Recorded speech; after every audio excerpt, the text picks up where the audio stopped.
Actually আপনি যেটা বলেছেন দ্যাট ইজ ট্রু যে আমাদের আউট হওয়ার ধরনগুলো ভালো ছিল না আমাদের ব্যাটসম্যানদের অধিকাংশ ক্ষেত্রে আমি বলবো যে সেটা দুটো প্রেক্ষাপটে আছে। একটা হচ্ছে যে সেটেল ডাউন করার আগে অনেকে আউট হয়ে গেছেন।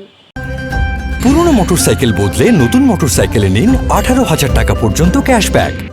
এবং সেই বলগুলো হয়তো তারা ছেড়ে দিতে পারতেন, তাদের অফ স্টাম্প কোথায় আছে সেটা যদি তারা ঠিকভাবে জানতে পারতেন তাহলে হয়তো সেই বলগুলো তারা চেঞ্জ করতেন না। অ্যাজ ওয়েল মানে সিচুয়েশনটাকে অ্যাসিস করে ফার্স্ট বলে অনেকে গিয়ে চালিয়ে দিয়েছেন, তারা সেটা হয়তো মোটেই আশাপ্রদ ছিল না।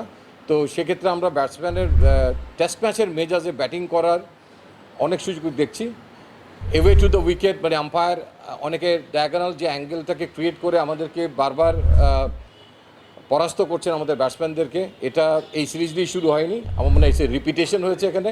সো দ্যাট এই জিনিসটাকে আমার মনে হয় অনেক সিরিয়াসলি আমাদের নেওয়া উচিত যে এখানে এটাকে মেনটেন করা উচিত, মানে যে হোলটা তৈরি হয়েছে সেটাকে রিপো করা উচিত।